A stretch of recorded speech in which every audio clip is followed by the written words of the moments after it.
പൊരുളുകളറിയാനുള്ള പെരുന്നാളുകളുടെ സംഗമമായ ഉന്നത സ്ഥാനങ്ങളിലേക്ക് നാം ആയിരിക്കുമ്പോൾ ഓരോ പെരുന്നാളുകളും ഹൃദയാന്തരങ്ങളിൽ പൊരുളുകളെ രൂപപ്പെടുത്തണമെന്നുള്ള ആത്മമായ ചിന്ത പലപ്പോഴും നമ്മുടെ ഹൃദയത്തിൻ്റെ അമ്രപാളികളിൽ കൃത്യമായി രേഖപ്പെടുത്തുമ്പോഴും പൊരുളുകളില്ലാത്ത പെരുന്നാളുകളായി നാം അവയെ ഇങ്ങനെ ആചരിച്ചു പോവുകയാണ്.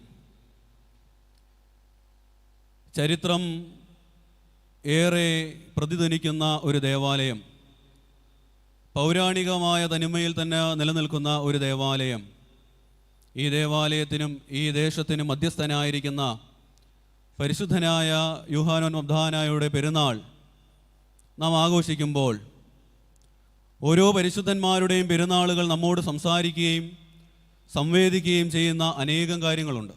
എന്നാൽ അതിലൊക്കെ ഉപരിയായി ശ്രേഷ്ഠനിൽ ശ്രേഷ്ഠനായിരിക്കുന്ന പരിശുദ്ധനായ യൂഹാനോൻ മബ്ദാനോ, ഈ പരിശുദ്ധൻ്റെ ജീവിതം ഓരോ നിമിഷങ്ങളിലും നമ്മോട് പ്രതിധ്വനിക്കുന്നുണ്ട്. മാനസാന്തരപ്പെടുവിൻ, സ്വർഗരാജ്യം സമീപിച്ചിരിക്കുന്നു. മരുഭൂമിയിൽ വിളിച്ചു പറയുന്നവൻ്റെ ശബ്ദമാണ്. ചരിത്രം അതിൻ്റെ പിന്നാമ്പുറങ്ങളിൽ കൃത്യമായി ഈ പരിശുദ്ധൻ്റെ ജീവിതത്തെക്കുറിച്ച് വരച്ചു കാട്ടുന്നുണ്ട്. ഹൃദയങ്ങളെ ദൈവസന്നിധിയിലേക്ക് അടുപ്പിക്കുവാൻ ഒരുക്കമുള്ളവനാണ്, അങ്ങനെ ഒരുങ്ങിയവനാണ് യൂഹാനോൻ മബ്ദാനോ. വിശുദ്ധ ലൂക്കോസ് എവൻഗലിസ്തായുടെ സുവിശേഷം 1-ാം അധ്യായം 17-ാം അധ്യായത്തിൽ പറയുന്നുണ്ട്, ഹൃദയങ്ങളെ ഒരുക്കുന്നവൻ. ഈ പരിശുദ്ധൻ്റെ പെരുന്നാൾ ഈ ദേവാലയത്തിൽ ഭക്തി ആദരപൂർവ്വം കൊണ്ടാടുമ്പോൾ ഹൃദയങ്ങൾ ഒരുക്കപ്പെട്ടിട്ടുണ്ടോ എന്നുള്ള ആദ്യ ചിന്ത നമ്മുടെ ഹൃദയങ്ങളിലേക്ക് കടന്നു വരണം. പെരുന്നാളുകളിൽ ഭക്തി ആദരപൂർവ്വം പങ്കെടുക്കുമ്പോൾ, നേർച്ച കാഴ്ചകൾ സമർപ്പിക്കുമ്പോൾ, ആരാധനയിൽ അച്ചടക്കത്തോടെ പെരുമാറുമ്പോൾ, ഭംഗിയായി സംബന്ധിക്കുമ്പോഴൊക്കെ ഹൃദയങ്ങൾ ഒരുക്കപ്പെട്ടവരായിട്ടാണോ ദൈവസന്നിധിയിൽ നിൽക്കുന്നെന്നുള്ള അവബോധം നമ്മുടെ ഹൃദയങ്ങളിൽ ഉയർന്നു വരണം. ഒരുക്കമില്ലാത്ത ഹൃദയങ്ങളുടെ പ്രതിധ്വനികളാണ് ഇന്ന് സമൂഹത്തിൽ നാം കാണുന്നത്. ഒരുക്കമില്ലാത്ത മനുഷ്യരുടെ പ്രവർത്തനങ്ങളാണ് നമ്മുടെ ചുറ്റുപാടുകളിലും ഇന്ന് ഉയർന്നു വരുന്നത്. ഹൃദയം കൊണ്ട് ഒരുങ്ങാത്തവരുടെ രൂപങ്ങളാണ് ഇന്ന് സമൂഹത്തിൽ പ്രശസ്തികൾ പിടിച്ചു പറ്റുന്നത്. ദൈവസന്നിധിയിൽ ഹൃദയങ്ങൾ കൊണ്ട് ഒരുക്കപ്പെടണം. ഹൃദയങ്ങൾ കൊണ്ട് ഒരു സമൂഹത്തെ മുഴുവൻ ഒരുക്കുവാൻ വേണ്ടി സ്നാപകൻ തൻ്റെ ജീവിതത്തിൻ്റെ ജൈത്രയാത്ര തുടങ്ങുന്ന കാലഘട്ടം മുതൽ ആ യാത്രയുടെ അവസാനം വരെ അദ്ദേഹം ഹൃദയം കൊണ്ട് ഒരുക്കമുള്ളവനായി ദൈവത്തിൽ തന്നെ അടിയുറച്ചു നിന്നവനാണ്. നമ്മുടെ ജീവിതത്തിൽ നാളിതുവരെയുള്ള പ്രയാണങ്ങളിൽ ഹൃദയം കൊണ്ട് ഒരുക്കമുള്ളവരായി ദൈവസന്നിധിയിൽ ഉറച്ചു നിൽക്കുവാൻ കഴിയുന്നുണ്ടോ? പ്രയാസങ്ങളുടെ കാലഘട്ടങ്ങൾ, ആകുലതകളുടെ കാലഘട്ടങ്ങൾ, വ്യാകുലതകളുടെ കാലഘട്ടങ്ങൾ, പ്രതിസന്ധികളുടെ കാലഘട്ടങ്ങൾ, ഈ കാലഘട്ടങ്ങളിലല്ലാതെ ദൈവസന്നിധിയിലേക്ക് പരിശുദ്ധൻ്റെ മധ്യസ്ഥതയുടെ അണകളിലേക്ക് കടന്നു വരുവാൻ നമുക്ക് കഴിഞ്ഞിട്ടുണ്ടോ?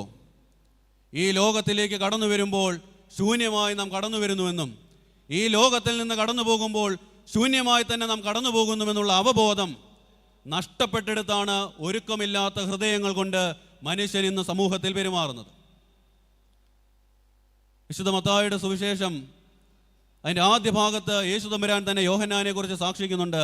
സ്ത്രീകളിൽ നിന്ന് ജനിച്ചവനിൽ ഏറെ വലിയവൻ, സ്ത്രീകളിൽ നിന്ന് ജനിച്ചവനിൽ ഏറ്റവും വലിയവൻ. ആ വലിയവനായിരുന്ന മനുഷ്യനോടാണ് ലേവ്യരും സാധൂക്യരും ഒക്കെ ചോദിക്കുന്നുണ്ട്, നീ ക്രിസ്തുവാണോ എന്ന് ചോദിക്കുമ്പോൾ, അല്ല, അവൻ്റെ ചെരുപ്പിൻ്റെ വാറഴിക്കുവാൻ പോലും എനിക്ക് യോഗ്യതയില്ല എന്ന് പറഞ്ഞ താഴ്മയുടെ സ്വരൂപം. ഈ പരിശുദ്ധൻ്റെ പെരുന്നാൾ ഈ ദേവാലയത്തിൽ ആചരിക്കുമ്പോൾ ഭക്തി ആദരപൂർവ്വം നമ്മുടെ ചിട്ടകളെയൊക്കെ അനുഷ്ഠാനങ്ങളെയൊക്കെ ക്രോഡീകരിച്ച് നാം ആഘോഷിക്കുമ്പോൾ ഹൃദയം കൊണ്ട് ഈ പരിശുദ്ധൻ്റെ ജീവിതത്തെ സ്പർശിക്കുവാൻ, ഈ പരിശുദ്ധൻ്റെ ജീവിതത്തിൻ്റെ സ്പർശനത്തിലൂടെ ദൈവസന്നിധിയിലേക്ക് ഒരുക്കമുള്ള ഹൃദയം കൊണ്ട് നിൽക്കുവാൻ കഴിയുന്നുണ്ടോ? അങ്ങനെ കഴിയാതെ പോകുന്നത് കൊണ്ടാണ് കവിയുടെ വാക്യങ്ങൾ ഇങ്ങനെ രേഖപ്പെടുത്തിയത്, ഇനിയും എത്രയോ യുഗാന്തരങ്ങൾ ഞാൻ നടന്നു തീർത്താലും നിന്റെ പാതാരവൃന്ദങ്ങളിൽ മണൽത്തരികൾക്ക് പോലും എൻ്റെ അടുക്കലേക്ക് കടന്നു വരുവാനുള്ള ഭാഗ്യം എനിക്കുണ്ടോ എന്നുള്ളതാണ്. അവൻ്റെ പാതയോരങ്ങൾ പുൽകിപ്പോയ നാൾ വഴികളിലും അവൻ്റെ ദർശനങ്ങൾ നേടിയ നഗര കവാടങ്ങളുമൊക്കെ ഇന്ന് നമ്മോട് മന്ത്രിക്കുന്നുണ്ട്, നിങ്ങളുടെ ഹൃദയം കൊണ്ട് ഒരുക്കമുള്ളവരായിരിക്കുവിൻ, മാനസാന്തരപ്പെടുവിൻ, സ്വർഗരാജ്യം സമീപിച്ചിരിക്കുന്നുവെന്ന് വിളിച്ചു പറയുന്നവൻ്റെ ശബ്ദം ഇതാകുന്നു. ഇന്നിവിടെയാണ് ഇത്രമാത്രം ഒരുക്കമുള്ള ജീവിതമുള്ളത്. ആഴമായി ചിന്തിക്കണം. നമ്മുടെ കാലഘട്ടം കഴിഞ്ഞ് ഒരു തലമുറ വളർന്നു വരുന്നുണ്ട്. ഈ തലമുറ ഈ ദേവാലയത്തിൻ്റെ അങ്കണങ്ങളിലേക്ക് കടന്നു വരുമ്പോൾ ഇത് യോഹന്നാൻ മബ്ദാനയാണെന്ന് ഇവിടെ ആലേഖനം ചെയ്തിരിക്കുന്ന ചിത്രം നോക്കി പറയുവാൻ ആ കുഞ്ഞിന് കഴിയുന്നില്ല എന്നുണ്ടെങ്കിൽ നിങ്ങളുടെ ജീവിതം വൃദ്ധമായി പോവുകയാണ്, അർത്ഥശൂന്യമായി പോവുകയാണ്. ഇനി വരുന്ന തലമുറയ്ക്ക് സത്യവിശ്വാസം എന്താണെന്ന് പറഞ്ഞു കൊടുക്കുവാനും ദൈവിക ആശ്രയ ബോധ്യങ്ങളോടുകൂടി അവനെ വളർത്തിക്കൊണ്ടുവരുവാനും കഴിയാതെ പോകുന്നവരാണ് ഇന്നത്തെ മാതാപിതാക്കളെങ്കിൽ നാം എത്ര പെരുന്നാൾ ആചരിച്ചിട്ടോ, നാം എത്രമാത്രം നമ്മുടെ ജീവിതത്തെ മറ്റുള്ളവരുടെ മുമ്പിൽ വിശാലമായി തുറന്നു കാണിച്ചിട്ടോ ഒന്നും അർത്ഥമുണ്ടാവുകയില്ല. ജീവിതത്തിൽ പലപ്പോഴും നാം ഓർത്തു പോകേണ്ടത്, എനിക്ക് മുമ്പേ നടന്നുപോയവരുടെ കാലടികളുടെ ചൂട് ഇന്നും നിലനിൽക്കുന്നത് കൊണ്ടാണ് ഈ ദേവാലയത്തിൽ സുരക്ഷിതമായി ഞാനും നിങ്ങളും ഇരിക്കുന്നത്. എൻ്റെ മാതാപിതാക്കളുടെ, എൻ്റെ പൂർവികരുടെ ജീവിതത്തിൻ്റെ നിത്യമായ പ്രാർത്ഥനയുടെ ഒരു വലിയ ആകത്തുകയാണ് ഞാനും നിങ്ങളും സുരക്ഷിതരായി ഈ ദേവാലയത്തിൽ ഇരിക്കുന്നത്.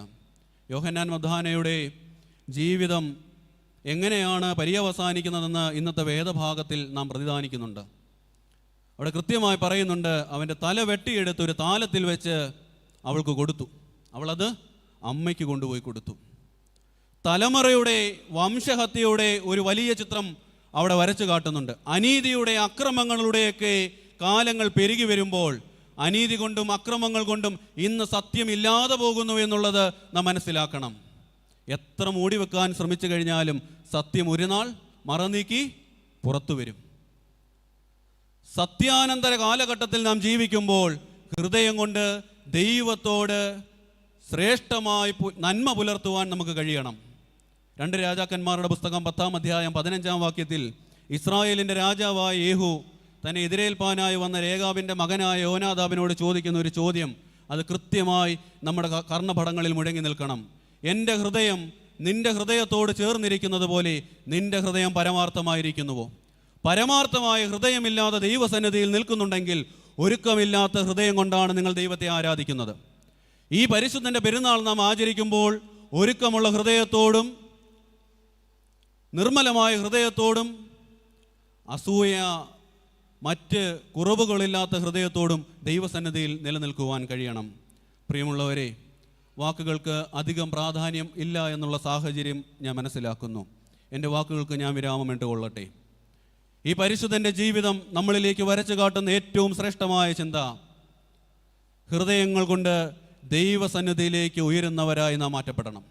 ഹൃദയങ്ങൾ കൊണ്ട് ദൈവസന്നിധിയിലേക്ക് ഉയരപ്പെടുവാൻ നമ്മുടെ പെരുന്നാളുകൾ, നമ്മുടെ ജീവിതത്തിൻ്റെ അപേക്ഷകൾ, പ്രയാസങ്ങൾ, പ്രതിസന്ധികളൊക്കെ ദൈവസന്നിധിയിൽ രേഖപ്പെടുമ്പോൾ അതിന് ഉത്തരമായി അതിൻ്റെ ഉത്തരം ശരിയായ രീതിയിൽ നമ്മിലേക്ക് എത്തുന്നുവെന്ന് അനുഭവ സാക്ഷ്യമുള്ളവരാണ് നമ്മൾ.